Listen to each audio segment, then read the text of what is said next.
آج ہم دیکھ رہے ایک آدمی جس کا پیشہ تھا انجیکشن لگانا، دوائی دینا، اسے اس میں کچھ بھلا نظر نہیں آیا تو وہ چھوڑ چھاڑ کر وہ دین سکھانے لگا۔ اب مجھے ایک بات بتائیے، اگر کل کو کوئی صاحب میرے پاس آئے، حضرت مجھے مکان بنانا ہے 3 مالے کا، تو بتائیے کتنی ریتی لگیں گی، کتنا سیمنٹ لگے گا، کتنا سلیہ لگے گا، ذرا ڈیزائن بنا دیجئے۔ خدا کی قسم سینے پر ہاتھ رکھ کر بتاؤ یہ میرا کام ہے نا؟ میرے بارے میں تو جھٹ سے آپ نے کہہ دیا۔ اچھا آپ کو اگر سونا چاندی بنانا ہو تو آپ کسی موچی کے پاس جاؤ جو چپل سیتا، حضور ذرا بتائیے کہ مجھے کس طرح کا ہار بنانا چاہیے، کیسے کنگن، کیسے براسلیٹ بنانا چاہیے۔ موچی کہیں گا جاہل آدمی، میرا کام وہ ہے یا جوتے سلنا۔ کسی درزی کے پاس جا کر آپ پائلٹ کی ٹریننگ لیجئے کہ جہاز کو اڑایا کیسے جاتا ہے۔ آپ کہیں گے مولانا کیسی بہکی باتیں کر رہے ہو، آپ کو اتنی بھی سمجھ نہیں ہے کہ جو جس فیلڈ کا ماہر ہے، جو ایکسپرٹ ہے، اسی سے رجوع کیا جائے گا۔ ہر کس و ناکس سے ہر معاملے میں رائے نہیں لی جاتی۔ جب اتنی سمجھ آپ کو ہے کہ ہر کام کے ایکسپرٹ سے رجوع کیا جاتا ہے، تو مجھے بتاؤ حدیث و قرآن کے معاملے میں کیا تم اس کے ایکسپرٹ سے رجوع نہیں کرو گے کہ ہر شخص کو حق حاصل ہے کہ وہ قرآن کریم کو کھولے، پڑھے اور اپنے من سے قرآن سمجھے؟ خدا کی قسم اگر اس طرح کی آزادی دی جائے تو لوگ گمراہ ہو جائیں گے، اور لوگ گمراہ ہو گئے، لوگ گمراہ ہو گئے، لوگوں کا بیڑا غرق ہو گیا۔ میں نے قرآن کریم کی جو آیت کریمہ پڑھی ہے اسی پر گفتگو کرتا ہوں۔ اس سے پہلے میں نے مشیر آباد میں 2 گھنٹے کا خطاب کیا تھا تقلید کے عنوان سے، اور مجھے اچھے سے یاد ہے میں نے کہا تھا کہ اگر اس تقریر کو تم غور سے سن لو تو آدھے مناظر تو آج ہی بن جاؤ گے۔ تو اس دن بن گئے آدھے مناظر، ماشاءاللہ۔ تو آج پورے ہو جاؤ، آج کورس ہی پورا کر لو۔ میں نے جو آیت کریمہ پڑھی، جو لوگ کہتے ہیں دین میں کسی کی پیروی نہیں، کسی کی تقلید نہیں، کالج کا پڑھنے والا لونڈا، پینٹ شرٹ پہننے والا لونڈا جس کو نفل پڑھنا بھاری ہے، دعا مانگنا بھاری ہے، 20 رکعت تراویح جس کے خبیث نفس پر بھاری ہے، وہ لونڈا بڑے بڑے اماموں کی غلطیاں نکالتا ہے۔ زمانہ تو دیکھو، اللہ کے نبی فرماتے ہیں کہ میری امت پہ ایک ایسا زمانہ آئے گا کہ چھوٹے لوگ اپنے بزرگوں پر طعن کریں گے، وَلَعْنَ آخِرُ هَٰذِهِ الْأُمَّةِ أَفْضَلَهَا فَارْتَقِبُوا، کہ امت کے ٹچے لوگ بڑے بڑے لوگوں پر بھونکیں گے۔ ذرا بتاؤ کیا یہ وہ زمانہ نہیں ہے؟ جی ہاں، یہ وہی زمانہ ہے۔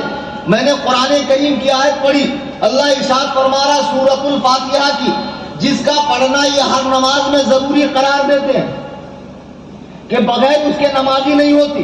دلیل پوچھو تو کہیں گے بخاری کی حدیث ہے، لا صلاۃ لمن لم یقرأ بفاتحۃ الکتاب۔ ارے گھامڑ، ہم تم سے پوچھ رہے ہیں کہ اس میں مقتدی کا لفظ کہاں ہے؟ محدثین سمجھ رہے ہیں کہ یہ حدیث منفرد اور امام کے بارے میں ہے۔ اب تو اگر مقتدی گھسیڑ رہا ہے تو تجھے حدیث میں مقتدی کا لفظ دکھانا پڑے گا کہ نہیں پڑے گا؟ یہی وجہ، اب جب قرآن کہہ رہا ہے کہ جب قرآن پڑھا جائے تو خاموش ہو جاؤ تاکہ تم پر رحم کیا جائے۔ ایک طرف قرآن کا فرمان ہے کہ جب قرآن پڑھا جائے تو چپ رہو، اور یہ آیت نماز میں قرآن پڑھنے کے بارے میں ہے، اور ایک طرف حدیث ہے کہ بغیر سورہ فاتحہ کے نماز نہیں ہوتی۔ تو اب تم عام لوگوں سے کہو گے کہ کارپوریٹر صاحب آپ اپنا الیکشن کا کام دام چھوڑو اور یہ لو بخاری شریف اور یہ لو کتاب اللہ اور دونوں پڑھ کر ہمیں سمجھاؤ۔ وہ کہیں گے نہیں بھیا، یہ میرا کام نہیں، یہ عالم کا کام ہے۔ جب حدیث و قرآن میں ظاہری ٹکراؤ ہو تو اس ٹکراؤ کو کون دور کرے گا؟ اسلام 360 کہ عمران برادر صاحب، کہ جمائی صاحب، کہ بلیغ الدین صاحب، کون دور کرے گا؟ خدا کی قسم حدیث و قرآن کی گہرائی اور گہرائی اور رسول اللہ کی مراد اور اللہ کی مراد کو سمجھنا ہر کس و ناکس کے بس کا کام نہیں ہے۔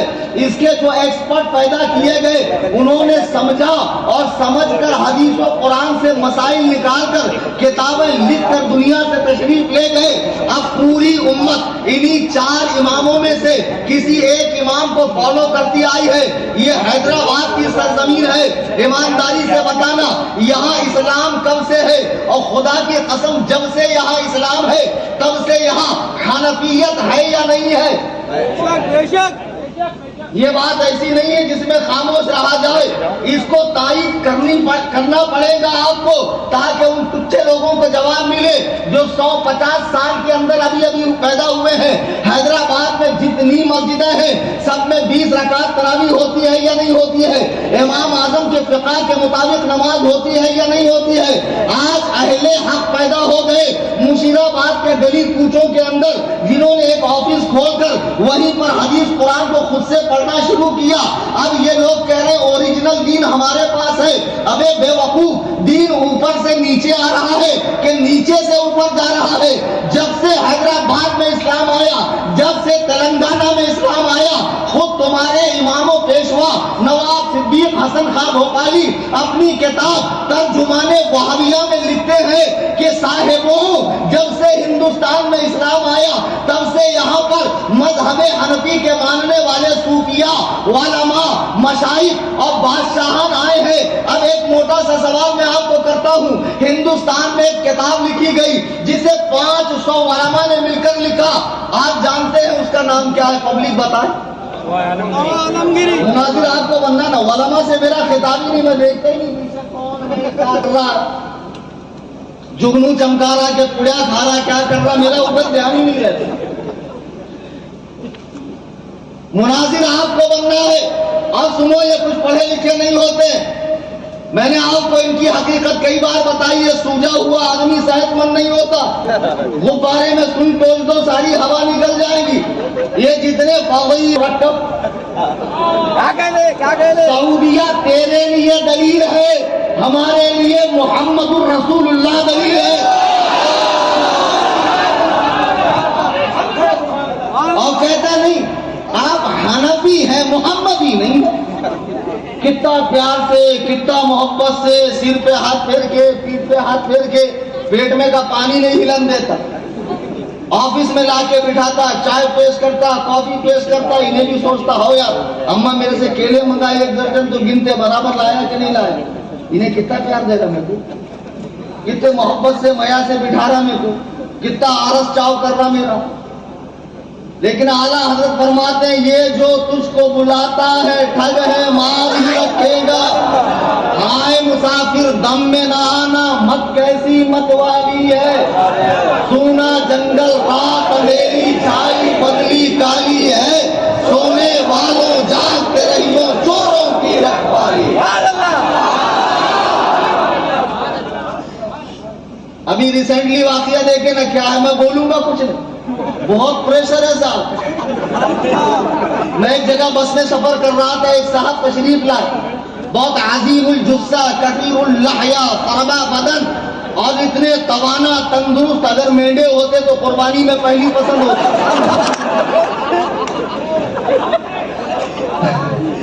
آئے بولے آپ کہ اس میں گری کیا ہے؟ میں نے کہا وہ اس میں گری نہیں ہوتا، اس میں گرانی ہوتا۔ کیا بات ہے؟ بیٹھ گئے بازو میں، بولے کہاں جا رہے مولانا؟ میں نے کہا اڑیسہ جا رہا۔ بولے کیوں؟ تو میں نے فون میں اشتہار نکال کر دکھایا، میں نے کہا یہ جشن غوث الورا یہی جا رہا ہوں۔ تو بولے اس میں آپ کیا بیان کریں گے؟ تو میں نے کہا میں اس میں بیان کروں گا اولیاء کا وسیلہ لینا، ان کی دعائی دینا، اللہ کی بارگاہ میں تقرب حاصل کرنے کے لیے انہیں دور و نزدیک سے پکارنا، اس پر میں دلیل دوں گا۔ ان کی رگے خباثت پھڑک گئی، منہ سے بات کم جھاگ زیادہ نکل رہی۔ بولے مولانا وہ کیا ہے جو نہیں ملتا خدا سے، جسے تم مانگتے ہو غوث الورا سے؟ اب ایک بار بولے بات چپ بیٹھنا کہ نہیں؟ اندر جو بخراتی کا کیڑا ہے وہ چین سے کہاں بیٹھنے دیتا، وہ گانے بگانے نکلتا رہتا، ٹھسکی مارتا رہتا۔ بولے مولانا وہ کیا ہے جو نہیں ملتا خدا سے، جسے تم مانگتے ہو غوث الورا سے؟ ہم نے کہا مولوی صاحب وہ چندہ ہے جو نہیں ملتا خدا سے، جسے تم مانگتے ہو سعودیہ سے۔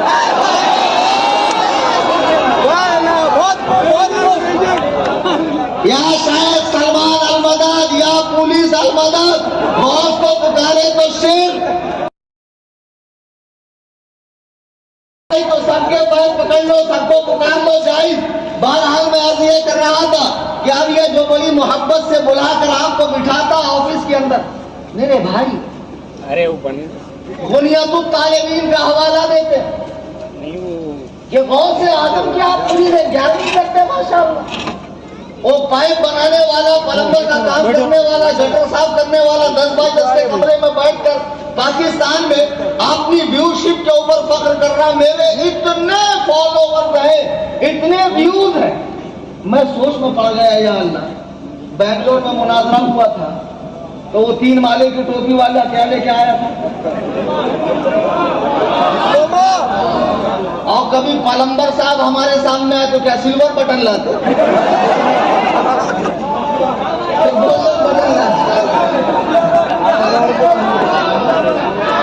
میرے یوٹیوب پہ اتنے فالوور ہیں کہ ڈائمنڈ بٹن لاتے. ارے بھائی تیرے فالوور تجھے مبارک. اسلام کوانٹٹی نہیں دیکھتا، کوالٹی دیکھتا. اسلام کوالٹی دیکھتا. اور تو کیا کوانٹٹی پہ فخر کر رہا ہے؟ تجھ سے زیادہ ٹک ٹاک پہ مجرا کرنے والے اور انسٹا پر ریل بنانے والوں کے فالوور ہیں. یہ کوئی حق ہونے کی دلیل ہے؟ کبھی کمرے سے باہر آؤ مرزا صاحب، آپ کا پرجا الگ بہت زیادہ مبارک مت بنو. اب ظاہر سی بات ہے ایسے جوشیلی لوگ میں ان کا کوئی آدمی آ کر سوال پوچھے گا کیسے؟ تو اب اگر میں اپنے لوگوں میں گرج رہا ہوں، غلط رہا ہوں تو یہ کوئی کمال نہیں ہے. میں نے کل یہی کہا تھا آپ آئیں، اپنے جو معاملات ہیں، جو خدشات ہیں، سوالات ہیں رکھیں. جواب دینا میرا کام ہے. چند سوال میں بھی کروں گا، آپ جواب دیں. دینی معاملہ ہے، دینی طریقے سے حل ہونا چاہیے. اس میں کون سی فتنہ فساد والی بات تھی؟ بولے نہیں، ملک کے امن کو خطرہ ہے. کہ ہمیں معلوم نہیں آپ کی ذات کو خطرہ ہے، کہ ہمیں پتہ نہیں آپ کی ذات کو خطرہ ہے. ورنہ جو ملک کے لیے خطرہ ہے وہ تمہارا جوکر نائک ہے، غدار ہندوستان. ہندوستان کا موسٹ وانٹیڈ شخص جس کو گورنمنٹ ڈھونڈ رہی ہے، جو ملیشیا میں پناہ لے چکا ہے اور ابھی پاکستان میں جا کے وہ توتلا حقلا ہندی کی چندی کرنے والا، اردو کو اگلنے والا، وہ دلندر اعظم کہہ رہا ہے سورہ نمبر 56 کی آیت نمبر 100 دیکھ. ابے ہلکٹ اس میں 64 آئے تھے.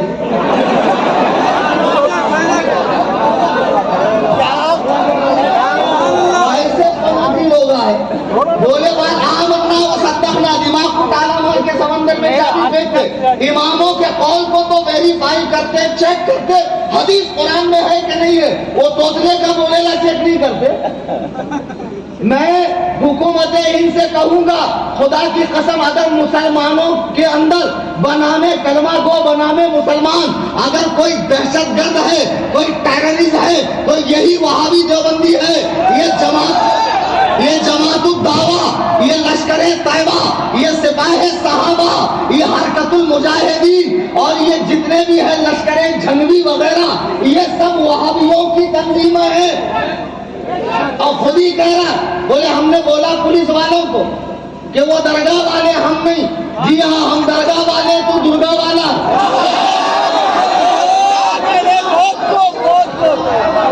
ہم دھمال والے، تو دھماکے والا. ہم دھمال والے، تو دھماکہ والا. ذرا بتاؤ اپنی حقیقت. ذاکر نائک ہندوستان کا غدار ہے کہ نہیں؟ وہ کس جماعت کا ہے؟ میں حکومت تلنگانہ سے، حکومت ہند سے کہوں گا کہ پاکستان سے اسے بلائے. اس لیے کہ جب بنگلہ دیش میں بم کانڈ ہوا تھا تو وہاں کے دہشت گردوں نے باقاعدہ اپنا تعلق ذاکر نائک سے بتایا تھا. اب مجھے بتاؤ جس کا کوئی ذریعہ معاش نہیں ہے، وہ 9 کروڑ کے کیمرے افورڈ کرتا ہے اور اپنی سبھا کو دنیا بھر کے چینلز کے اوپر دکھاتا ہے. حکومت ہند کو چاہیے کہ اس کے ذرائع آمدنی کے اوپر تحقیق کرے. بے شک 100%. جانے سے پہلے ذرا اپنا دامن دیکھ لیتے کہ کتنا گند سے بھرا ہوا ہے. بعد میں ہمارے حوالے سے جاتے. عزیزان گرامی وقار، آج کے اس جلسے کا میں نے عنوان یہی رکھا تھا کہ جو لڑکے ناواقفی سے حدیث و قرآن کو خود سے پڑھ رہے ہیں، بڑوں کا دامن چھوڑے بنا وہ گمراہیت کے دلدل میں جا رہے ہیں. اور اسی کے بارے میں نے کہا تھا بھائی اگر کوئی دلیل آپ کے پاس ہے تو مجھے آ کر دکھا دو، میں بھی دکھاتا ہوں کہہ رہے ہیں کہ بھائی آپ بڑے پیر کی 11ویں کرتے ہیں، تو بڑے پیر تو رفع دین کرتے تھے کہ نہیں کرتے؟ پکی بات نا؟ ماشاءاللہ جی، تو آپ کیوں نہیں کرتے ہو؟ آپ ان کے مرید ہو، ان کی نماز تو رفع الیدین والی تھی، آپ کی کیوں نہیں؟ تو سنو، بڑے پیر طریقت میں ہمارے امام ہے، شریعت میں نہیں۔ شریعت میں ہمارے امام اعظم ابو حنیفہ ہے، اور انہوں نے رفع الیدین کو کی حدیث کو منسوخ قرار دیا ہے اور اس کا منسوخ ہونا بتایا ہے، اور رفع الیدین کا دوام ان کے نزدیک ثابت نہیں ہے، اس لیے ہم رفع الیدین نہیں کرتے۔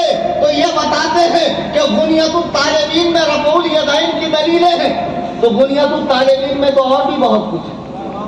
بنیۃ الطالبین میں یہ نہیں ہے کہ شیطان کو اللہ تعالیٰ نے 2 رانوں پر، سیدھی ران پہ مرد کا عضو خاص دیا ہے اور الٹی ران پہ عورت کا عضو خاص دیا ہے، وہ دونوں سے جفتی کرتا ہے اور 7 انڈے پیدا کرتا ہے ہر دن، تو اس میں سے ایک انڈا پھوٹتا ہے جس کا نام ہے حدیث والا۔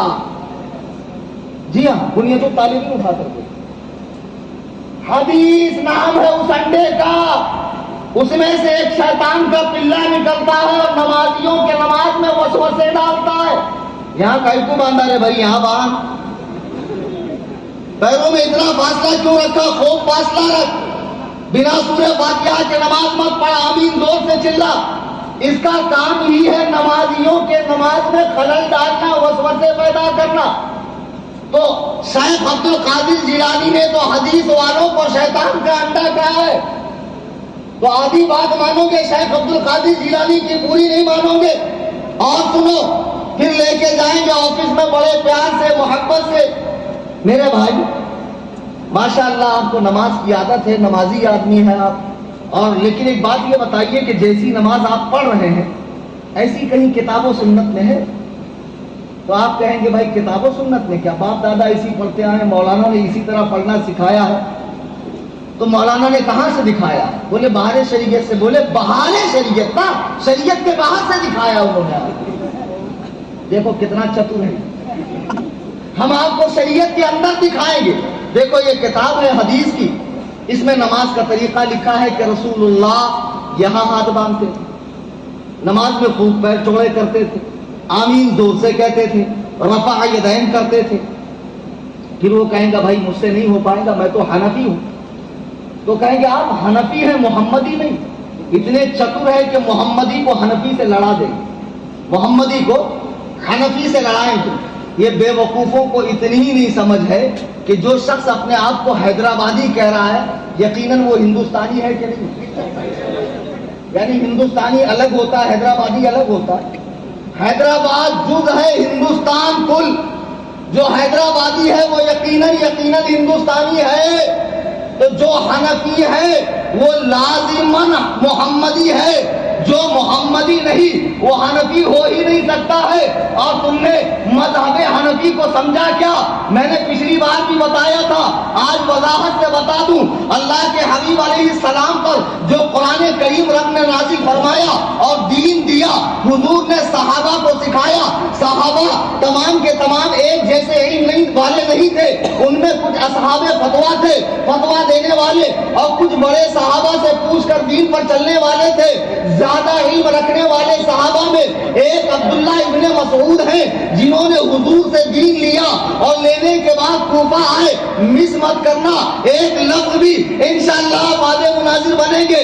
اللہ کے رسول علیہ السلام سے دین لے کر کوفہ کی سرزمین پر حضرت عبداللہ ابن مسعود تشریف لائے۔ آج لوگ کہتے ہیں یہ کوفی والی نماز ہے، اور کچھ لوگ میرا نام بگاڑتے ہیں کہ کلیم صوفی نہیں کلیم کوفی ہے۔ جو حیدرآباد کے مرشداں پیراں سرکاراں ہیں وہ میرا نام بگاڑتے ہیں۔ بے وقوف، جس امام کی تم پیروی کرتے ہو وہ بھی کوفہ کا رہنے والا ہے۔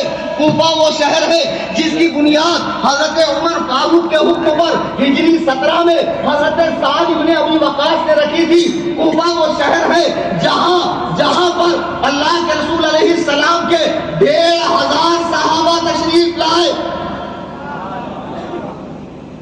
حضرت ابو بکر نے اللہ کے رسول نے مدینے میں مثال فرمایا جیسے ایک شخص نے مسجد کا کام شروع کیا، ابھی ایک دیوار اٹھائی تھی، انتقال ہو گیا، آگے کا کام اس کا بیٹا کرتا ہے، اگر کام رہ جائے یہ بھی انتقال کرے، آگے کا کام اس کا بیٹا کرتا ہے۔ اللہ کے رسول نے مدینے میں مثال فرمایا تو اس کار نبوت کو، حضور کے منصب رسالت کا جو کام تھا، تبلیغ کی، دین کی، اس کو آگے بڑھانے کے لیے حضرت ابو بکر صدیق اٹھے، انہوں نے مدینے میں مثال فرمایا تو وہاں حضرت عمر فاروق اٹھے، انہوں نے مدینے میں مثال فرمایا تو وہاں حضرت عثمان مسلمانوں کے خلیفہ بنے، اور ان کے مثال کے بعد مولائے کائنات خلیفہ بن کر کوفہ آتے ہیں۔ اور جب آپ نے کوفہ میں مثال فرمایا تو ضروری تھا کہ حضور کے اس دین کو آگے بڑھانے کے لیے جہاں آخری خلیفہ نے وفات پائی ہو وہیں سے کسی امام کو اٹھایا جائے، تو اللہ نے امام اعظم ابو حنیفہ نعمان ابن ثابت کو کوفہ میں پیدا فرمایا ہے۔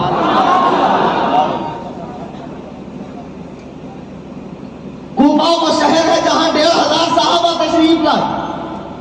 حضرت عبداللہ ابن مسعود نبی سے علم لے کر کوفہ آئے تو کوفہ میں ان کے ایک شاگرد ہیں علقمہ، نبی کے شاگرد عبداللہ ابن مسعود، عبداللہ ابن مسعود کے شاگرد علقمہ، علقمہ کے شاگرد ہیں ابراہیم نخعی، ان کے شاگرد ہیں حماد، ان کے شاگرد ہیں امام اعظم ابو حنیفہ۔ اور جب امام اعظم نے حدیث و قرآن سے 12,93,000 مسائل نکالے تو ان مسائل کو جمع کرنے والے کون ہیں؟ الفقہ الاکبر میں امام محمد بن حسن شیبانی،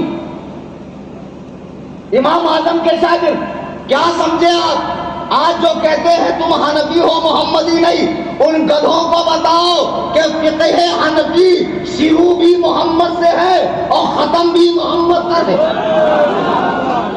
محمد الرسول اللہ سے شروع ہے، ان کے شاگرد عبداللہ ابن مسعود، ان کے شاگرد علقمہ، ان کے شاگرد ابراہیم نخعی، ان کے شاگرد حماد، ان کے شاگرد امام اعظم، ان کے شاگرد محمد بن حسن۔ تو یہ فقہ حنفی شروع سے آخر تک فقہ محمدی ہے۔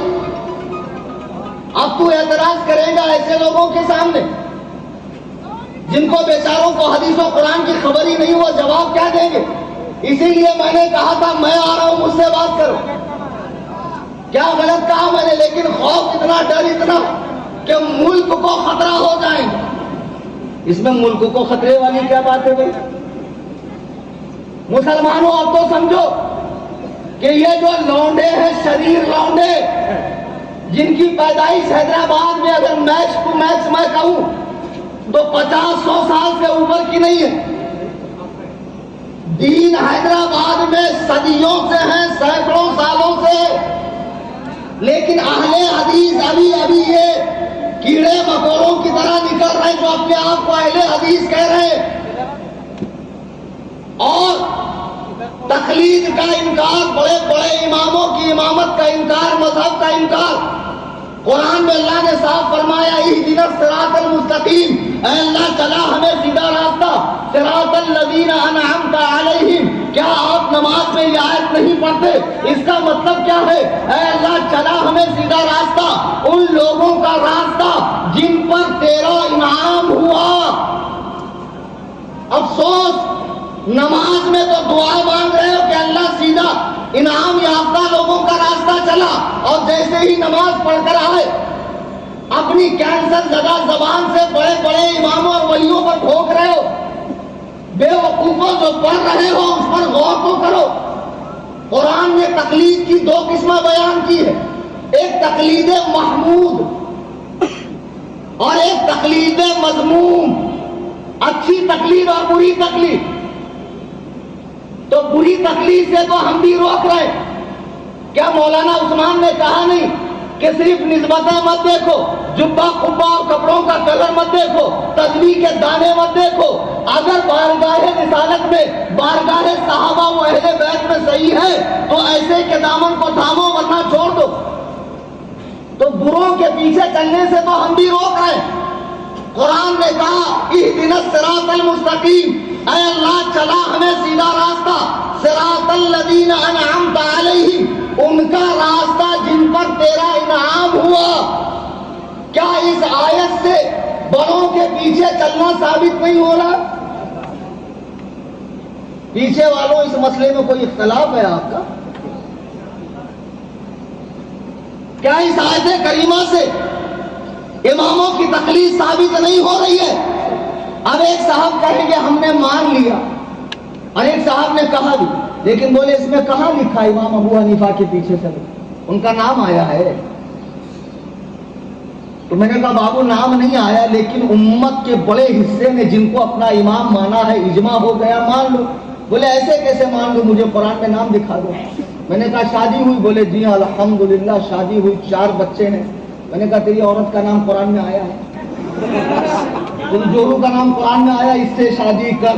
بولے ویسا کیسا، قرآن میں صرف نکاح کا حکم ہے، اب جورو تو مجھے چننا ہے، تو قرآن میں نکاح کا حکم ہے، جورو چننا تیرے ماں باپ کا کام ہے، اتنا برابر سمجھتا۔ قرآن میں ہے اطیعوا اللہ و اطیعوا الرسول و اولی الامر منکم، اللہ رسول کو فالو کرو اور علماء کو فالو کرو۔ عبداللہ ابن عباس فرماتے وہ اولی الامر منکم سے مراد علماء ہے، بادشاہ نہیں ہے، علماء ہے، علماء۔ اب بادشاہ بھی علماء کے تابع ہوتے ہیں، علماء سے پوچھ کر وہ سیاست کریں گے۔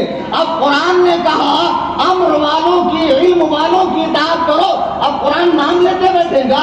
تو اب امت نے 4 علم والوں کو چن لیا، الیکشن بھی ہو گیا، سلیکشن بھی ہو گیا، الیکشن بھی ہو گیا، سلیکشن بھی ہو گیا، اور بڑی تعداد نے امام اعظم کو مانا۔ یہ امت کا اجماع ہے اور اجماع کو ماننا پڑے گا۔ اللہ پاک قرآن میں فرما رہا ہے غیر سبیل المؤمنین نولہ ما تولی ونصلہ جہنم وساءت مصیرا، جو مسلمانوں کے راستے سے الگ راستہ چلے۔ موٹی سی مثال لے لو، مشیر آباد میں کتنی مسجدیں؟ کتنی ہے بھائی؟ 7-8 ہیں۔ اہل حدیثوں کی کتنی ہے؟ 2۔ اب پورے حیدرآباد میں اگر دیکھا جائے 1000 مسجدیں حنفیوں کی، 4-5 ان کی۔ اب بتاؤ اللہ نے اتنی بڑی جنت یہی دھتورے لوگوں کے لیے بنائی ہے، یہی پاجامہ لوگوں کے لیے بنائی ہے؟ 150 سال کے اندر پیدا ہو کر دعوے ہمدانی، حدیث و قرآن کے ناجائز قبضہ، اہل الحدیث ہم ہیں۔ تو کہے کا اہل الحدیث ہے؟ اہل حدیث کا مطلب پتا ہو تو مجھے بتا دے، خدا کی قسم اس کے وزن کے برابر میں اس کو 100 ریال دوں۔ میں صرف بڑی بڑی باتیں نہیں کر رہا، اگر تم واقعی میں اہل الحدیث کا مطلب بتا دو، اور جب مطلب جانو گے نا شرم آئیں گی، یہ میں کہاں سے ہو گئے، یہ تو میں تھا ہی نہیں، میں تو پھوکڑ کا جو ہے وہ مخمل میں ٹاٹ کا پیون تھا، زبردستی کا گھسنے کی کوشش کر رہا تھا۔ اہل الحدیث یا اصحاب الحدیث اس جماعت کو کہتے ہیں جس کو 1,00,000 حدیثیں سند و متن کے ساتھ یاد ہیں۔ کتنی؟ اس کو دادا کے اوپر کے باپ کا نام معلوم ہے؟ بتاؤ جس کو اپنے 4 پیڑھی اوپر کے باپ دادا کا نام نہیں معلوم، وہ زبردستی کا ہلدی لگا کے پیلا ہو رہا بیگانے کے شادی میں عبداللہ دیوانہ، بے وقوف۔ اہل الحدیث جب بھی کہا گیا ہے وہ اہل علم کا ایک طبقہ ہے، کوئی فرقہ نہیں۔ جیسے اہل القرآن، اب ایک جماعت اہل قرآن بن گئی، کہ حدیث میں ہمارا نام ہے، نبی نے فرمایا اہل قرآن وطر پڑھو۔ ارے بے وقوف، نبی نے صحابہ سے کہا کہ اے اہل قرآن وطر پڑھو، یعنی اے کثرت سے قرآن پڑھنے والوں وطر پڑھو۔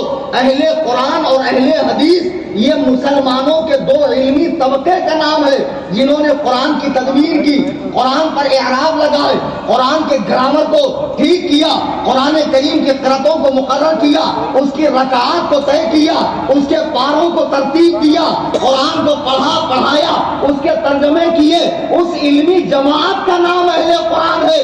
لیکن آج کل پینٹ شرٹ پہننے والا کالج کا پروفیسر یہ بن رہا ہے اہل قرآن۔ مہاراشٹر میں ایک شہر ہے اورنگ آباد، ابھی میری پرسوں تقریر ہے، تقریباً 18-20 سال پہلے کی بات ہے۔ مجھے پھینکنے کی عادت نہیں ہے، وہ تمہارے حیدرآباد کے جوکر کی طرح، میں وہاں گیا انہیں میں کو ملا، اس کو سری کا ملتے سے رہتا، اس سری کا کوئی نہ کوئی ملتا، کیا تو بھی اٹکا تو بولے میں نے پیپسی پیا تو برگر کھایا تو پیزا کھایا. پوری تقریر میں حدیث قرآن کچھ نہیں ملے گا تم. اب جو واقعہ مولانا منصور علی خان رحمۃ اللہ علیہ نے 50 سال پہلے بتایا وہ جوکر اب اپنے نام سے جوڑ رہا. بتاؤ کیسے کیسے دھتورے لوگ ہیں یار. اورنگ آباد مہاراشٹر میں بہت پہلے کی بات ہے. میں گیا اور داڑھی ابھی ہلکی ہلکی پھوٹی تھی. میں وضو کر رہا تھا. میں نے دیکھا ایک شخص ان شرٹ کر کے مسجد میں قرآن ہاتھ میں لیا, انگلش والا, انگلش ترجمہ, اور اسٹوڈنٹس بیٹھے. بولے سب مولویوں کے چکر میں نہیں پڑنے کا, ایسا فالتو لوگ ہیں, یہ الجھاتے ہیں, یہ چاہتے ہیں کہ تم انہی کے پیچھے رہو, ڈائریکٹ حدیث قرآن پڑھو گے تو ان کے نذرانے شکرانے سب بند ہو جائے. ڈائریکٹ حدیث قرآن پڑھو, دین کو سمجھو. اب مجھے رہا نہیں گیا, میں اندر گیا اور میں نے کہا پروفیسر صاحب میں آپ سے ایک سوال کرنا چاہتا ہوں. بولے کیجیے. میں نے کہا یہ بتائیے آپ کی زبان کون سی؟ بولے اردو. تو میں نے کہا ایک شعر میں پڑھ رہا ہوں, اس کا مطلب بتائیے.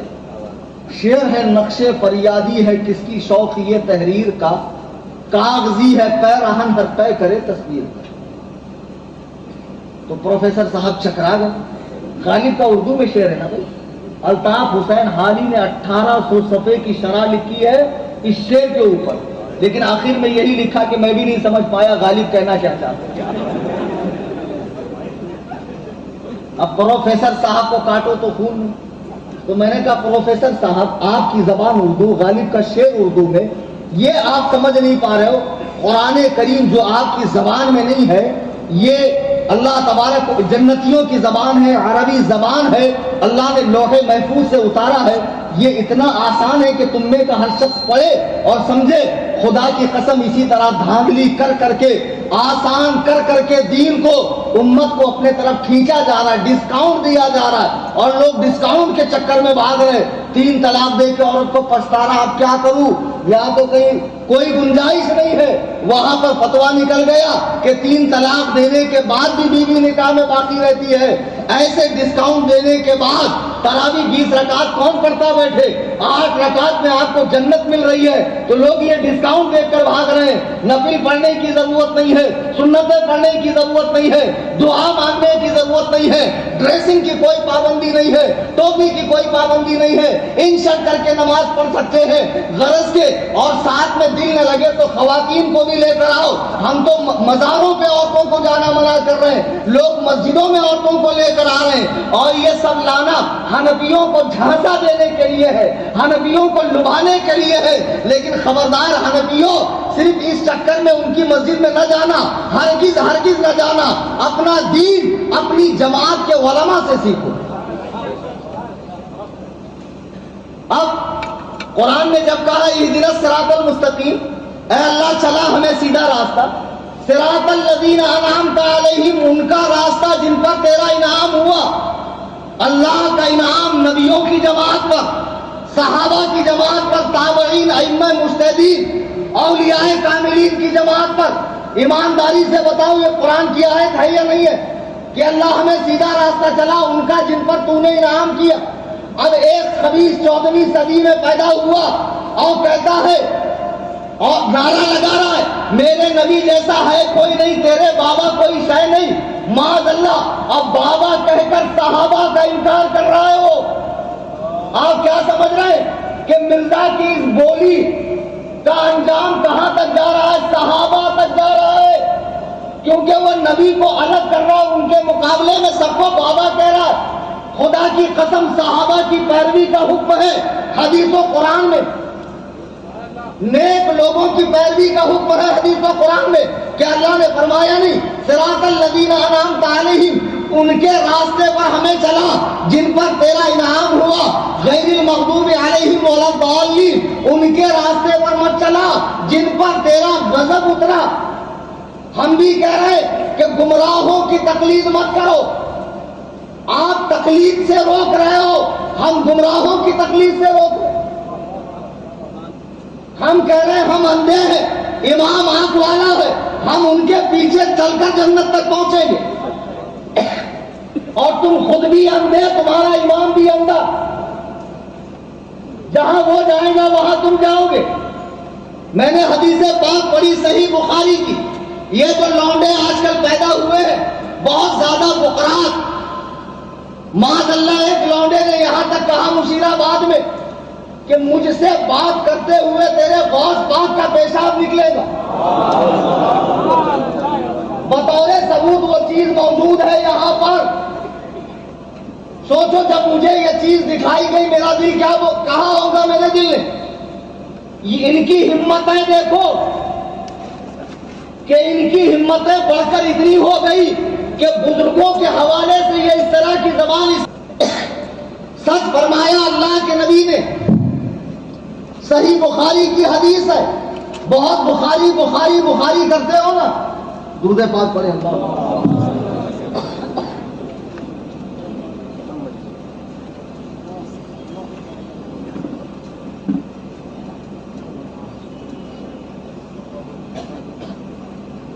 اللہ کے نبی فرماتے ہیں صحیح حدیث ہے اور 16 آنے صحیح حدیث. عبداللہ ابن عمرو ابن عاص. اب ایک بھامڑ مجھ سے مناظرہ کرنے آیا, جلدی کی بات ہے, تو آنے کے بعد کہتا ہے وہ فلاں کتاب نکالیے اس کے اندر حدیث ہے. میں نے نکال دی. اب اس کو پڑھے نہیں آیا, عمر کے آگے واو آتا ہے, عربی میں آتا ہے نا مولانا عثمان صاحب. اب یہ پڑھ رہا, امرو پڑھوں کہ عمرو پڑھوں کہ پڑھوں کیا. تو مجھے بولتا ہے یہ کیا ہے ذرا بتانا. میں نے کہا دیکھ, جس کے امام کا تو انکار کر رہا ہے اس کے مقلد سے پوچھ رہا ہے کہ یہ کیا. عربی پڑھنی نہیں آتی ہے, ذرا لاؤ ان کو میرے سامنے. ایسا دھوتو بیٹے, جب پیدا ہونے تو رونا ہے گا میں کئی کچھ پیدا ہوں. سلندر منحوس خبیث, منہ دیکھ تیرا ذرا.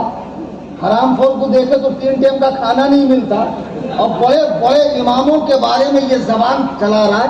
دیکھو اللہ کے نبی فرماتے ہیں حضرت عبداللہ ابن عمرو ابن عاص جب عربی میں عمر کے آگے واو آئے تو اس کو عمرو پڑھتے ہیں. کیا پڑھتے ہیں؟ ہاں سمجھے, سیکھ لو. پڑھنا تو آتا نہیں, چلے مناظرہ کرنے کے لیے. حضرت عبداللہ ابن عمرو ابن عاص کہتے ہیں اللہ کے نبی نے فرمایا کہ قیامت کے قریب اللہ تعالی ایسا نہیں کرے گا کہ علم کو سینوں سے کھینچ لے. یعنی رات میں کوئی عالم سویا ہو صبح جاہل اٹھے گا, ایسا نہیں.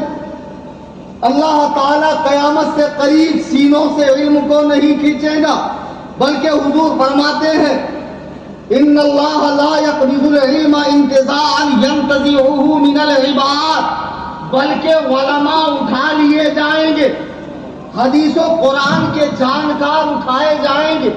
کیونکہ زمانہ بناوٹ کا ہے, تصنع کا ہے, دکھاوے کا ہے, ڈپلیکیٹ کا زمانہ ہے بہت کچھ. تو حضور فرماتے ہیں اللہ تعالیٰ قیامت سے قریب سینے سے علم کو نہیں نکالے گا بلکہ علماء کو اٹھا لے گا. وَلَٰكِن يَقْبِضُ الْعِلْمَ بِقَبْضِ الْعُلَمَاءِ, اللہ تعالیٰ علماء کو دنیا سے اٹھائے گا حَتَّىٰ إِذَا لَمْ يُبْقِ عَالِمًا, اور جب کوئی عالم نہیں بچے گا تو کیا ہوگا. عالم جیسا دکھنے والے, عالم جیسی بولی بولنے والے, عالم جیسا لباس پہننے والے چور آئیں گے جو دعویٰ کریں گے کہ ہم عالم ہیں, ہم اہل علم ہیں. اتخذ الناس رؤوسا جہال, حضور فرماتے ہیں کہ لوگ جاہلوں کو اپنا پیشوا بنائیں گے. جی ہاں, جاہلوں کو پیشوا بنائیں گے. خدا کی قسم یہ وہی زمانہ ہے کہ جب جاہل مسند ارشاد پر بیٹھے ہوئے ہیں اور قرآن و سنت کا علم رکھنے والے, اس کی گہرائی اور گہرائی کو جاننے والے خاموشی سے ایک جگہ بیٹھے ہوئے ہیں اور یہ ذرا سا چھٹار بھر کا پانی اچھل رہا ہے سمندر کے مقابلے میں, اسے محسوس ہوتا ہے میرے پاس بہت حدیث ہے, اور کہتا ہے تم جس امام کو مانتے ہو وہ تو 3 ہی حدیث جانتے تھے. ابے شکر منا, تیرے حساب سے میرا امام 3 حدیث جانتا تھا. ارے وہ 3 حدیث جانتا تھا تو 13 صدیوں تک تم پیدا نہیں ہوئے, 14ویں صدی میں انگریز کے دور میں پیدا ہوئے. اگر میرا امام 4 حدیث جانتا تو قیامت تک انڈے سے باہر ہی نہیں آتے، انڈے سے باہر ہی نہیں آتے قیامت تک۔ اور حقیقت میں یہ انگریزی دور کی پیداوار ہے۔ ایمانداری سے بتاؤ، جب ہندوستان میں 500 علماء نے مل کر ایک کتاب لکھی فتاوی عالمگیری، تو اس کے خلاف کتنے لوگوں نے کتاب لکھی تھی اس زمانے میں؟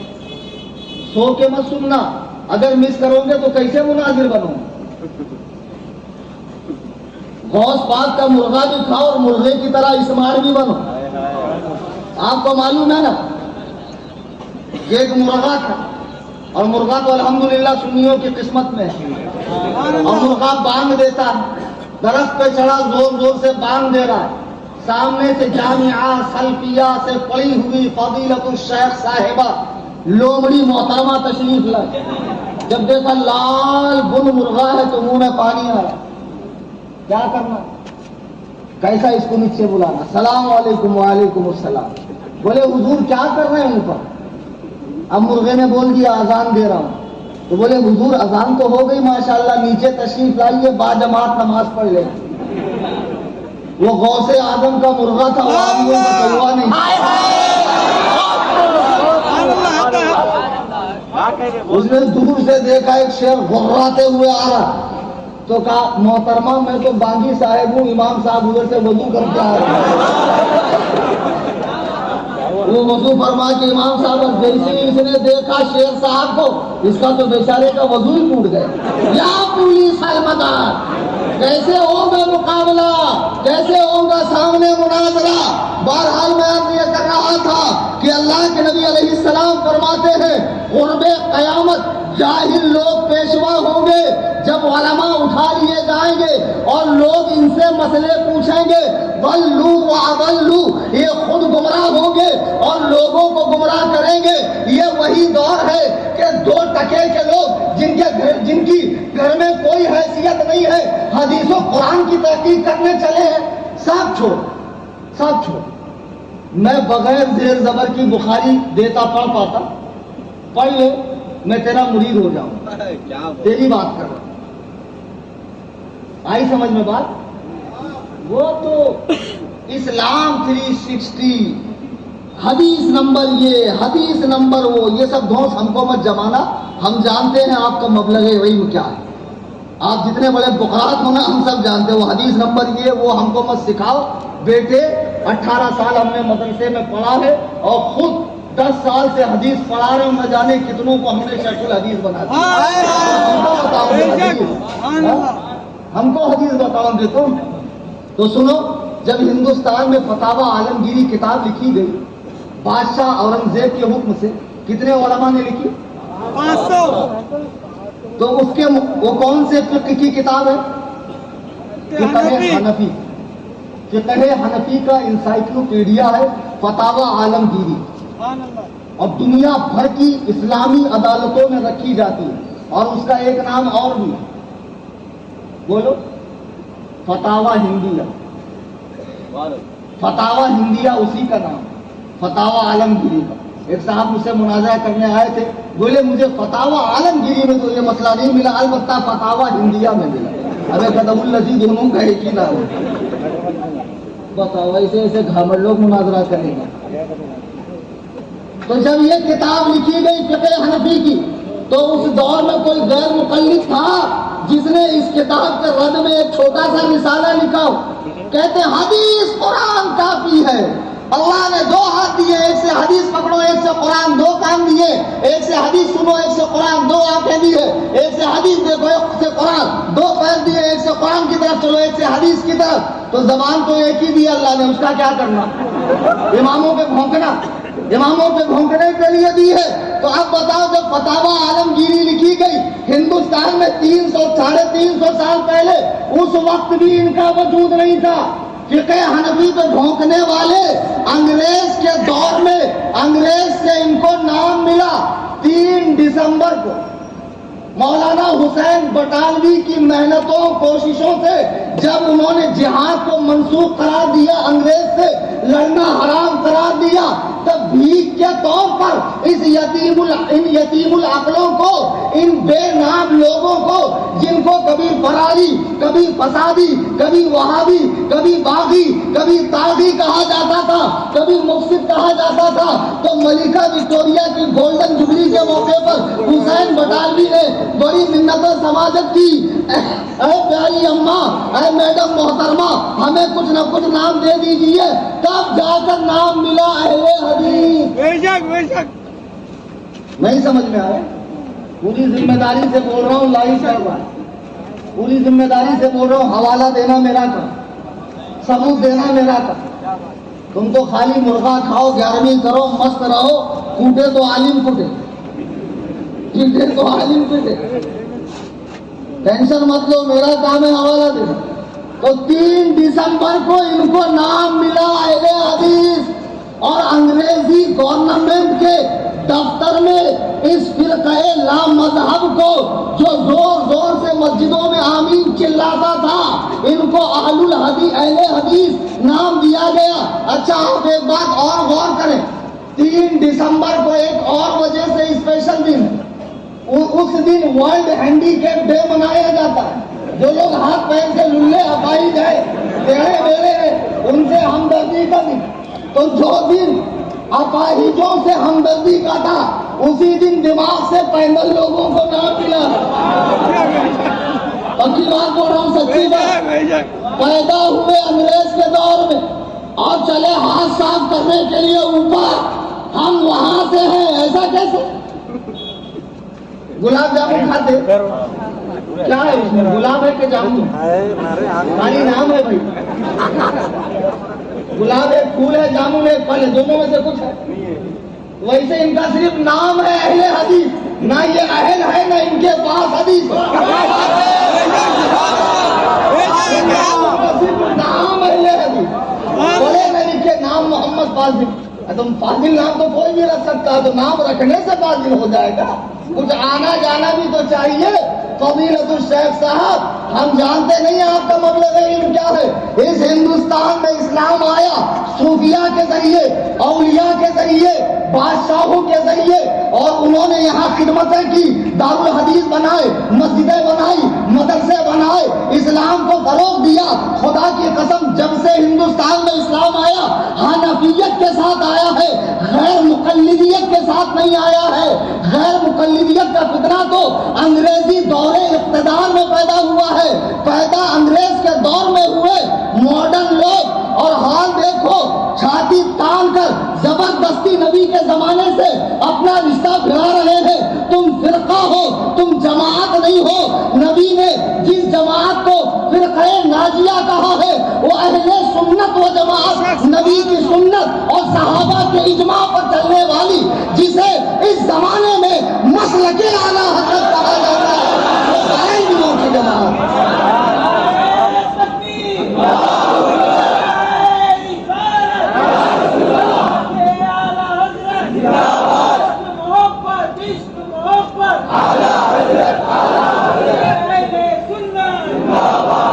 حق جماعت اہل سنت والجماعت، حق جماعت، حق جماعت اہل سنت والجماعت۔ عزیزان محترم، باتیں تو بہت ہیں کرنے کے لیے، لیکن دیکھو اللہ کے نبی نے صاف فرمایا، آخری زمانے میں جاہل لوگ پیشوا ہوں گے۔ جب جاہل پیشوا ہوں گے تو لوگ ان سے مسائل بھی پوچھیں گے، اور وہ گمراہ لوگ جواب بھی دیں گے۔ تم کس کس کو فالو کرو گے یار؟ دیکھو آسٹریلیا میں جاوید غامدی بیٹھا ہوا ہے، کتنا بڑا جاہل شخص ہے، حدیث کے حجت ہونے کا انکار کرتا ہے کہ دین میں حدیث کی کوئی حیثیت نہیں۔ نبی نے فرمایا کہ اکیلی عورت کعبے کا طواف نہیں کر سکتی، بغیر محرم کے جا نہیں سکتی، سفر نہیں کر سکتی، یہ نبی نے فرمایا۔ وہ کہتا ہے یہ اس دور کی بات ہے، آج سفر بہت آسان ہے، عورت اکیلے حج اور عمرہ کے لیے جا سکتی۔ صاف صاف نبی کی شریعت کو بدلا جا رہا ہے۔ یہ جوکر نائک جیسے لوگ، ڈاکٹر اسرار جیسے لوگ، مرزا انجینئر جیسے لوگ، یہ عمران برادر جیسے لوگ، یہ فیض احمد جیسے لوگ، یہ جمائی اور یہ ایسے لوگ جو جن کی یہ فیلڈ نہیں ہے، لیکن ماتھا کوڑی کر کے قرآن و حدیث کے مقابلے میں اپنی رائے دے رہے ہیں۔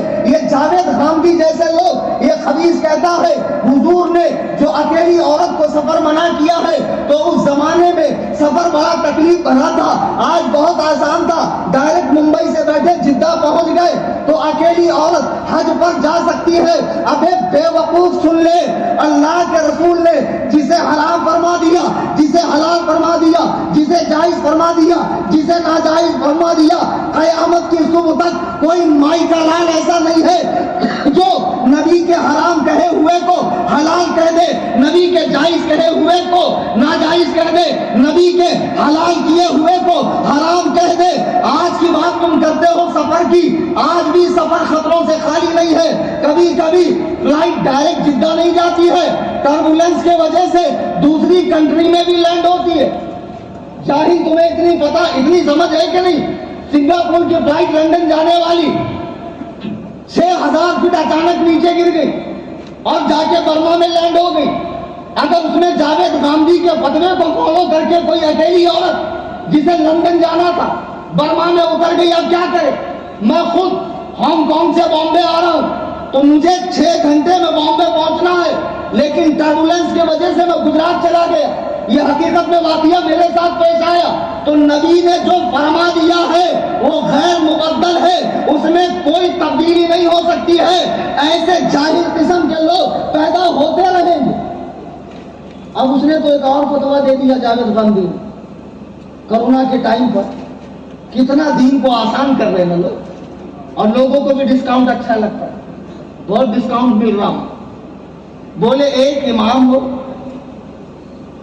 بڑے شہر میں، اس کے اوپر سب کیمرے لگائے جائیں اور لوگ اپنے گھر میں اس کو فالو کر کے نماز پڑھیں، آن لائن نماز۔ دیکھ رہے ہیں کیسی زیادتی ہے شریعت۔ اچھا اس کے بھی ماننے والے، سب کے ماننے والے رہتے ہیں، سب کے رہتے ماننے والے۔ اب بتاؤ، ایک امام امامت کر رہا بامبے میں، پورے انڈیا میں لوگ اس کو فالو کر رہے ہیں، اچانک اس نے غلط پڑھا تو ایک ساتھ کتنے لوگ ٹوکیں گے؟ اس کا بھیجا نہیں پھٹے گا اتنے لوگوں کو سن کے۔ اور اچانک لائٹ گئی تو باقی کا کیا کرنا ہے؟ کیا منحوسیت ہے یار، کیا تماشا ہے دین، کیسے کیسے جاہل لوگ ہیں۔ خدا کی قسم یہ وہی۔ اچھا جاوید غامدی بھی اہل حدیث، مرزا پلمبر بھی اہل حدیث۔ لوگ کیا کرتے ہیں معلوم؟ میں آپ کو بتاتا ہوں، سنیت سے نکل کے جماعت میں جاتے ہیں۔ ارے بہت ہے رے بھائی، یہاں پہ کتنے تو بھی عیدہ آئے، کتنے بڑے بڑے راتا ہے، کتنے عروس ہے، کتنا یہ ہے، کتنا وہ ہے۔ وہاں ویسا کچھ نہیں، بہت آسان دین۔ پھر جماعت میں جاتے، جماعت میں گئے بعد پھر ان کو اہل حدیث پکڑتے، بولتے تھے فضول اعمال میں کتنی گڑبڑ ہے، کیسی کیسی باتیں لکھی ہے حدیث و قرآن سے ٹکرانے والی۔ تو وہاں بھی وہ مطمئن نہیں ہوتا، اہل حدیث بنتا۔ تو آپ کیا سمجھتے ہیں اہل حدیث بن کے اس کا سفر ختم ہوتا؟ نہیں، آگے پرموشن ہوتی اس کی۔ خدا کی قسم وہ قادیانی ہو جاتا، یا منکر حدیث ہوتا ہے، چکرالی ہوتا ہے، نیچی ہوتا ہے۔ یہ میرا تجربہ ہے۔ جاوید غامدی کون ہے؟ پوری حدیث کا انکار کرتا ہے۔ عبداللہ چکرالی کون ہے؟ جس نے حدیث کا انکار کیا۔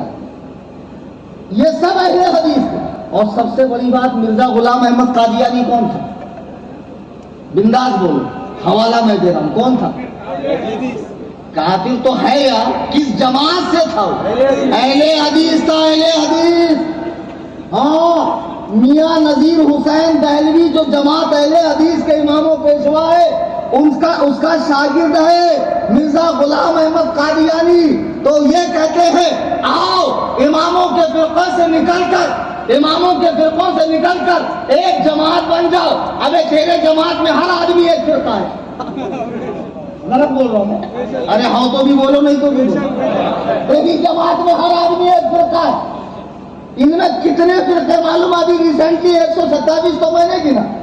غرباء اہل حدیث، جمعیت اہل حدیث، سلفی اہل حدیث، یہ اہل حدیث، وہ اہل حدیث، ستاری اہل حدیث، غفاری اہل حدیث، سنابلی اہل حدیث، زئی اہل حدیث، مرزا پلمبر والے اہل حدیث، غامدی اہل حدیث۔ جی ہاں، جس نے اماموں کا مذہب چھوڑا وہ خود ایک فرقہ بن گئے، اور پھر کہتے ہیں حدیث قرآن کافی ہے، حدیث قرآن کافی ہے۔ ارے حدیث قرآن کافی ہے تو تیرے مولویوں نے یہ درجن بھر کتابیں کیوں لکھی ہے؟ فتاوا علماء اہل حدیث، فتاوا ستائیہ، اور یہ فتاوے وہ فتاوے، فتاوا ثنائیہ۔ جب حدیث قرآن کافی ہے تو تیرے مولویوں نے کتابیں لکھی کیوں؟ سنیوں اچھے سے سمجھ لو کہ جس آزادی کے چکر میں اور حدیث قرآن پہ عمل کرنے کے چکر میں آپ جا رہے ہیں، وہاں سراسر گمراہیت ہے اور لوٹ کے آنا مشکل ہے۔ اس لیے سختی کے ساتھ اہل سنت کے مذہب پہ ڈٹ جاؤ۔ سبحان اللہ۔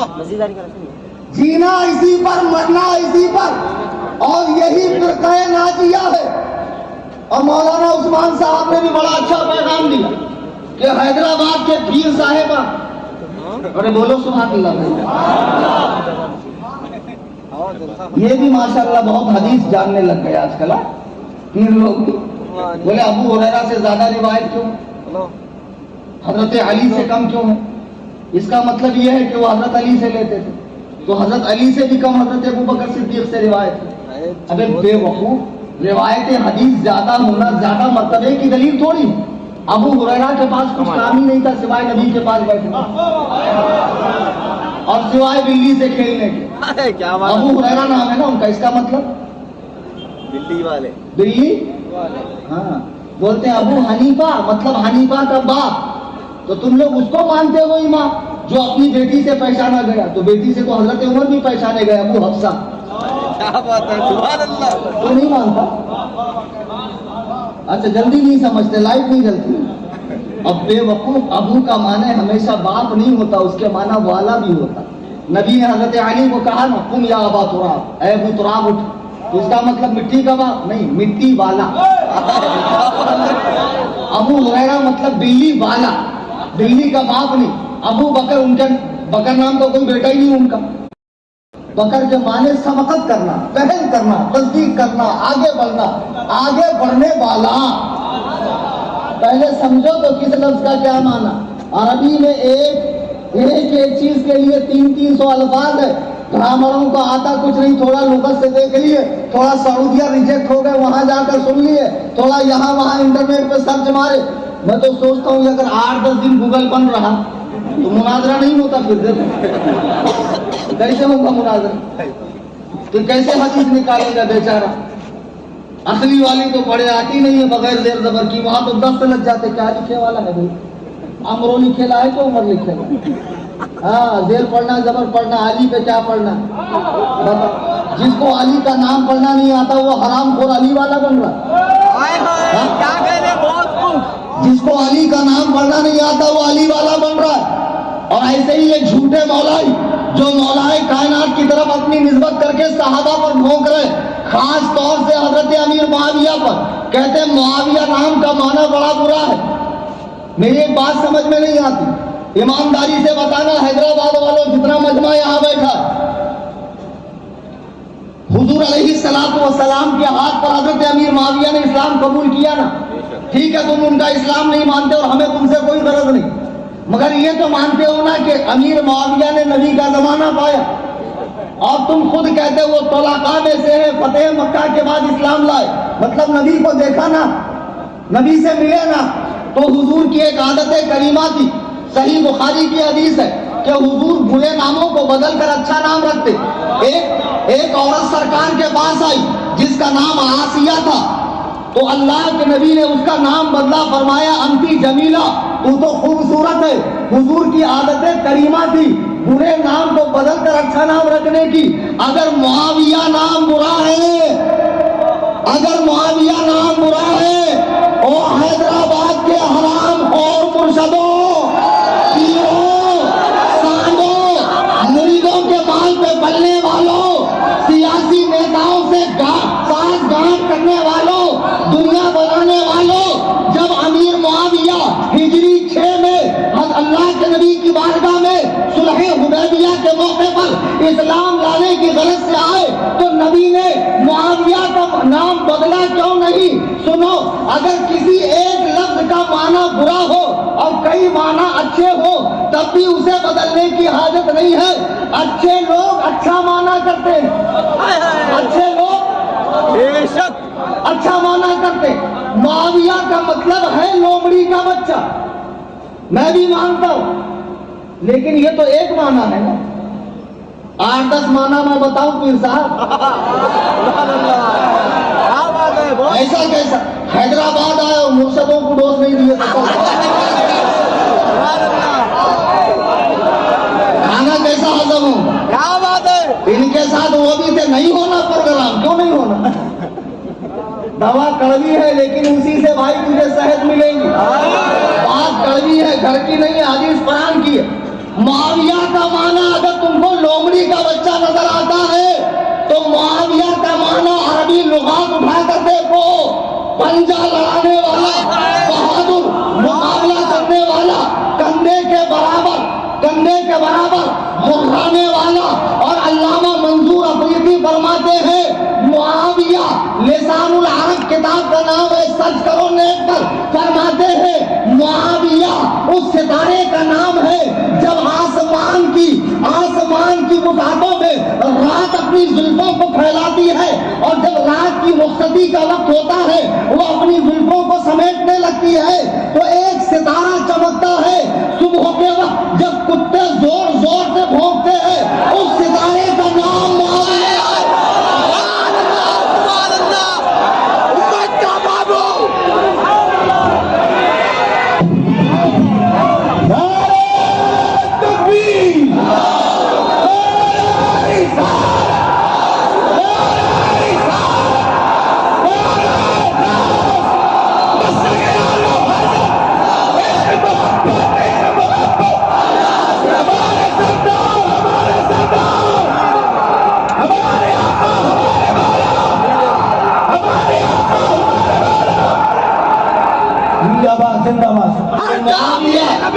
اس ستارے کا نام ہے کہ جب وہ صبح نکلتا ہے تو اسے دیکھ کر کتے بھونکتے ہیں۔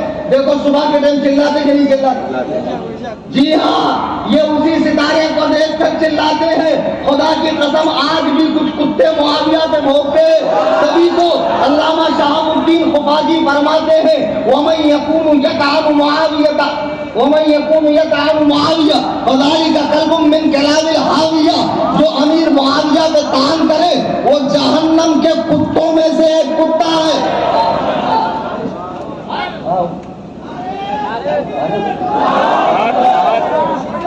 آپ ادھر ہی رہو،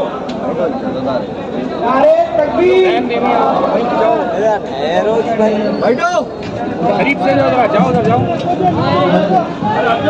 نعرہ تکبیر، نعرہ رسالت، اوپر جاؤ، نعرہ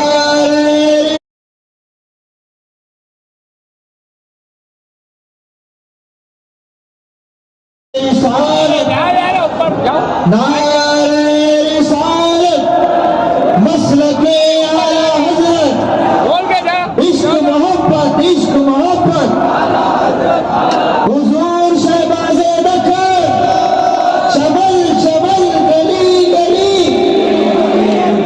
شہزادے جانشین شہباز دکن، جانشین شہباز دکن، غازی اہل سنت، مجاہد اہل سنت، نعرہ تکبیر۔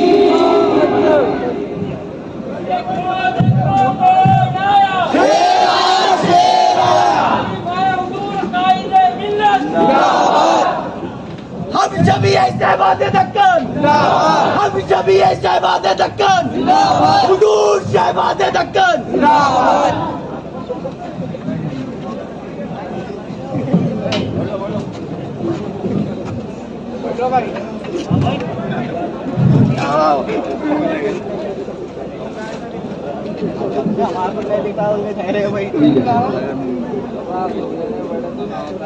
آپ آواز بلند درود پاک پڑھیں اللہ۔ تو میں کیا عرض کر رہا تھا، تجھے لوگ دو کوڑی کے لوگ جن کی کوئی حیثیت اوقات نہیں ہے، حدیث و قرآن پڑھنا نہیں آتا، عربی زبان پر عبور نہیں ہے، مدرسے میں داخلہ نہیں ہوا، باپ دادا کی گدی مل گئی، میراث میں آئی ہے انہیں مسند ارشاد، زاغوں کے تصرف میں عقابوں کا نشیرنا، القاب بڑے بڑے، ہمیں یہ ہمیں وہ، ہمیں آل فلاں، ہمیں فلاں فلاں کی اولاد، ہم ناچ پوچھنا، ہم ناچ دینا، ہمارے جیبا بھرنا، ہماری اولادوں کے کھانے کا انتظام کرنا. کیسا دلیندر پیر ہے؟ مرید کی دنیا آخرت بنانے کے بجائے اپنا سوچتا. تیرا پیٹ ہے کہ عمرو عیار کی زنبیل جتا ڈالو، جاتا جاتا. بہت بڑی لینا بینک ہے بھائی، بہت بڑی بھائی. تو پیر صاحب کیا فرماتے؟ بولے معاویہ نام کا مطلب لومڑی کا بچہ. اب میں نے آپ کو معاویہ کے کتنے معنی بتائے؟ 7-8 معنی بتائے. تو ان پر غور کیوں نہیں کیا؟ حضور کی عادت کریمہ تھی برے نام کو بدل کر اچھا نام رکھنے کی. جیسے سرکار مدینے میں آئے تو مدینے کا نام یثرب تھا اور لوگ بیمار بہت ہوتے تھے، سرکار نے بدل کر اس کا نام مدینہ رکھا. علامہ عبدالحق محدث دہلوی فرماتے ہیں اگر کوئی مدینے کو یثرب کہے تو اسے کفارے کے طور پر 10 مرتبہ مدینہ کہنا پڑے گا. اپنے اسلامی بھائیوں کی طرح مدینہ مدینہ مدینہ مدینہ 10 مرتبہ کہنا پڑے گا. اب دیکھو سرکار نے شہر کا نام بدلا یا نہیں بدلا؟ سرکار کے سامنے عورت آئی، آسیہ نام تھا، حضور نے فرمایا انتی جمیلہ، تو خوبصورت ہے. سرکار نے بدلا یا نہیں بدلا؟ اگر معاویہ نام میں خرابی تھی تو سنو، معاویہ نام میں خرابی تھی تو جب حضرت امیر معاویہ حضور کی بارگاہ میں آئے، نبی نے نام بدلا کیوں نہیں؟ باقی کیوں رکھا؟ اور پیر صاحبوں ذرا ہوش کے ناخن لو اور اپنی اوقات میں رہو. یہ جاہل مریدوں پہ دھول جمانا ہم پر نہیں. ہم تمہارا مبلغ علم بھی جانتے ہیں اور تمہاری آخری اولاد بھی جانتے ہیں. پیر صاحب ہمارے سامنے دھول مت جمانا. اچھا چلو، ان کے نام میں خرابی تھی. علامہ ابن حجر عسقلانی الشافعی رحمہ اللہ مذہب شافعی کے بہت بڑے عالم ہیں. وہ اپنی کتاب الاصابہ فی تمییز الصحابہ، کتاب کا نام پڑھنے میں ٹیڑے ہو جائیں گے پیر صاحب تم، بغیر زیر زبر کا ہے. دیکھو پھر تفسیر درر منصور سے آتا تو سین سے لکھیں گے. پھر آپ امرو میں واو آتا ہے، امرو پڑھنا کہ امر پڑھنا، حالت خراب ہو جائے گی. جاؤ ڈھنگ سے پہلے پڑھو، بعد میں ہم سے بات کرنا. بقرات کہیں کہ ہم نے تمہاری طرح نذرانے شکرانے اور مریدوں کی جیبوں پہ نظر رکھ کر عزت نہیں کمائی ہے. یہ فقیر کلیم حنفی خالی حیدرآباد میں غرہ نہیں رہا ہے، بمبئی ہو، ہندوستان کا کوئی چپا ہو، الحمدللہ 11 کنٹری میں اسی شان کے ساتھ میں تقریر کرتا ہوں اور بوانگے دول کہتا ہوں، سب ہوں عبید رضوی، میں بہت آگے سے میرے بھاگتے ہیں شیر ببر بھی.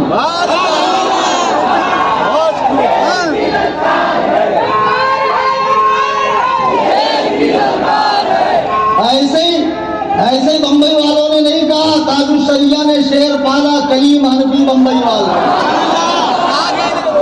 ارے بہانے سے ایڈورٹائز کر رہا ہوں یار، نہیں سمجھ رہے. آج کل میرے اندر بھی مرشدوں والے کیڑے پیدا ہو گئے. آج اپنی کرامت سن کے میں بہت خوش ہو گئے. کرامت بتائی کیسا ہے جی نا.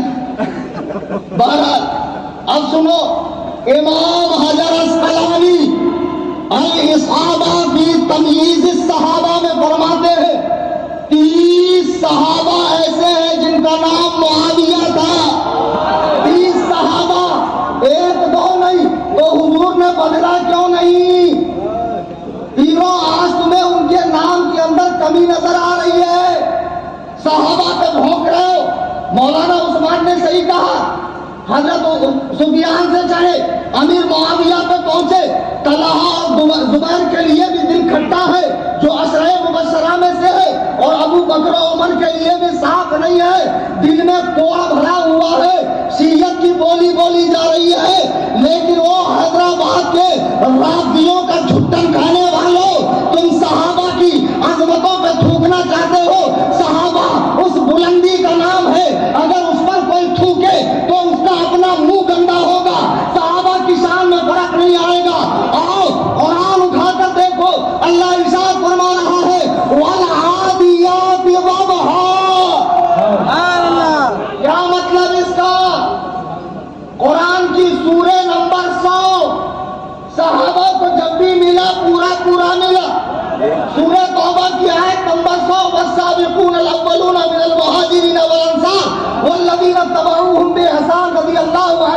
ورضوا عنہ، اللہ ان سے راضی وہ اللہ سے راضی. یہ آیت سورہ توبہ میں 100 نمبر کی ہے. اور جب صحابہ کی دوسری جگہ تعریف کی تو سورہ نمبر 100 دیکھ لو. والعادیات ضبحا، صحابہ کے گھوڑوں کے ہانپنے کی قسم. اللہ تعالی صحابہ کے گھوڑوں کے ہانپنے کی قسم یاد فرما رہا ہے. جب صحابہ میدان جہاد میں گھوڑوں سے جاتے اور کچھ چلنے کے بعد گھوڑے ہانپنے لگتے تو ان سانسوں کی قسم اللہ قرآن میں یاد فرما رہا ہے. عزیزان ملت اسلامیہ، اس مقام پر غور کریں کہ اگر کسی گھوڑے پر صحابی بیٹھ جائے، وہ گھوڑا چلے، اس کی سانس پھولے، تو قرآن کہتا ہے والعادیات ضبحا فالموریات قدحا. تمہارے گھوڑوں کے سانسوں کے پھولنے کی قسم میں سوچ رہا ہوں. صحابی جب گھوڑے پر بیٹھا، اللہ نے قسم یاد فرمائی. شب ہجرت آمنہ کے لال کو حضرت ابو بکر نے اپنے کندھے پر بٹھا کر فرمایا بتاؤ ابو بکر کی عظمت کا عالم کیا ہے؟ ابو بکر کی عظمت کا عالم کیا ہے؟ علی نے مقام صحابہ پر رسول اللہ کو اپنے زانوئے مبارک پر سلایا. علی کی عظمت کیا ہے؟ اماں عائشہ دنیا سے سرکار جا رہے ہیں، اماں عائشہ کے چھاتی پر سینے پر حضور کا سر مبارک ہے اور اس حالت میں سرکار تشریف لے گئے. اماں عائشہ کی عظمت کا عالم کیا؟ جس ماں نے نبی کو اپنے شکم مبارک میں 9 مہینہ رکھا، اس ماں کی عظمت کا عالم کیا؟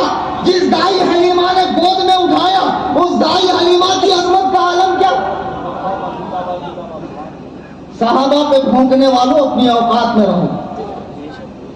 تمہاری پیری مریدی بھی اسی وقت تک ہے جب تک تم صحابہ کے ساتھ وفادار ہو. جو رسول اللہ علیہ السلام کے صحابہ پر بھونکے اس کا کوئی تعلق اللہ کے رسول سے نہیں ہے، اس کا سلسلہ ختم ہو چکا ہے. فیضان آنا بند ہے، کنیکشن کٹ ہے، یہ بے فیض ہے. اس کے پاس دنیا تو ملے گی، دین نہیں ملے گا.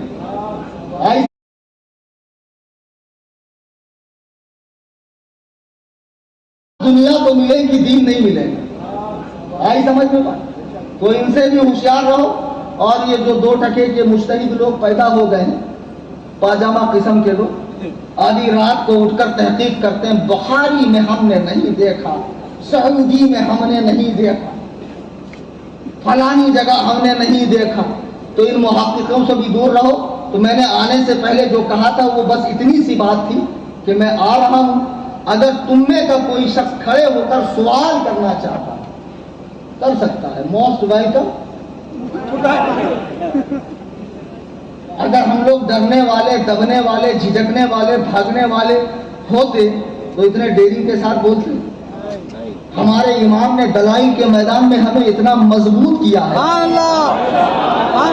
ہمیں آستانے، چھلے، جھنڈا کٹا اور خانقاہیں دے کر نہیں گئے. یہ تم سنبھالو، یہ تم سنبھالو، بڑی دیکھ تم سنبھالو، چھوٹی دیکھ تم سنبھالو، یہ نعرے تم دیکھو، گھوڑے تم دیکھو. نہیں، ہمیں علم کا ہتھیار دے کر گئے ہمارے امام. خدا کی قسم قیامت تک ہمارے مقابلے میں اہل السنہ والجماعہ بغیریوں کے مقابلے میں کوئی فرقہ کھڑے نہیں ہو سکتا دلائل کے میدان میں. یہ کل بھی میں ڈنکے کی چوٹ پہ کہہ رہا تھا، آج بھی کہہ رہا ہوں اور ہمیشہ میرا یہ نعرہ ہے. جب جس کا جی مچلے، طبیعت غرائے، مناظرہ زور سے آئے، مولانا عثمان سے رابطہ کر لینا، انشاءاللہ فقیر حاضر ہوگا. لیکن آدمی ہمارے مقابلے کا ہونا چاہیے.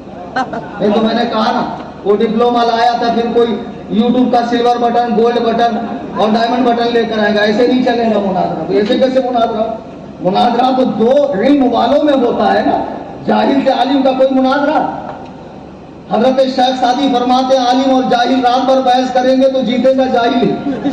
امام شافعی فرماتے ہیں جب میں نے عالموں سے مناظرہ کیا ہے میری جیت ہوئی، اور جب میں نے جاہلوں سے مناظرہ کیا ہے مجھے ہار کا منہ دیکھنا پڑا. اس کے لیے کوئی لمٹ نہیں رہتی نا، وہ کہیں بھی نکل جاتا. وہ بھینس کے ناک میں نہیں ہوا بھری تو کیسا ایسا منڈی ٹیڑھا کر کے بھاگتی، کدھر بھی نکل جاتی. تو وہ حال ہے جاہلوں.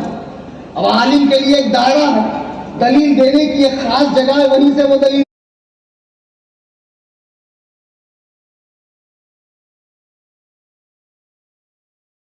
لے گا، یہ تو کہیں بھی نکل جائے گا۔ تو بہرحال جب طبیعت کرے مناظرے کی تو فقیر کو یاد کر لینا، اور فقیر 5 گھنٹے نہیں لگاتا ہے۔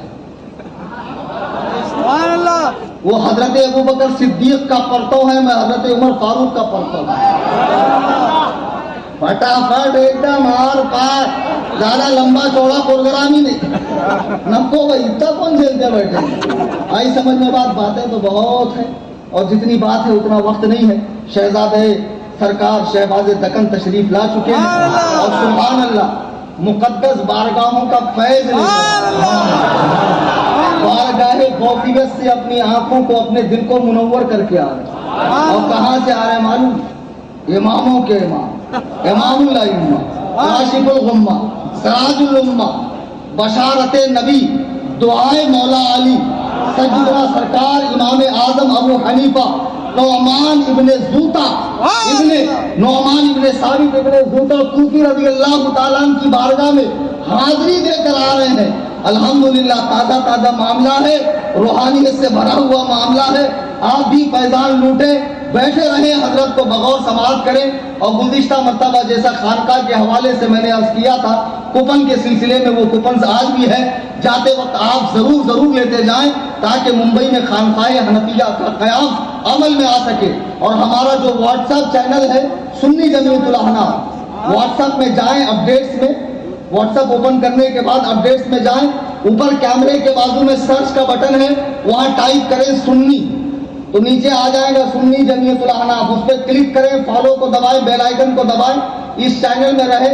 الحمدللہ بہت بھاری ڈوز ملتے ہیں اور سب کو ملتے، بخشش کسی کی نہیں ہوتی، سب کو باری سے خوراک دی جاتی ہے۔ جب رہو گے دیکھو گے تبھی نہ سمجھ میں آئے گا آپ کو، پوری تفصیل کیا بتاؤں گا۔ بہرحال مقدس بارگاہوں کا فیض اپنے سینے میں سمیٹ کر شہزادے شہباز دکن تشریف لا چکے ہیں۔ آپ ان کا نورانی عرفانی خطاب سماعت کریں، ان سے فیض حاصل کریں۔ دوران تقریر قرآن کریم پڑھنے میں، حدیث پاک کے الفاظ بولنے میں، کسی بزرگ کا واقعہ نقل کرنے میں مجھ سے کوئی غلطی ہوئی ہو، میں اللہ کے حضور سچے دل سے توبہ کرتا ہوں۔ استغفر اللہ ربی من کل ذنب واتوب الیہ، لا الہ الا اللہ محمد رسول اللہ صلی اللہ علیہ وسلم۔ شاید کہ اتر جائے تیرے دل میں میری بات، انداز بیاں گرچہ بہت شوق نہیں، وما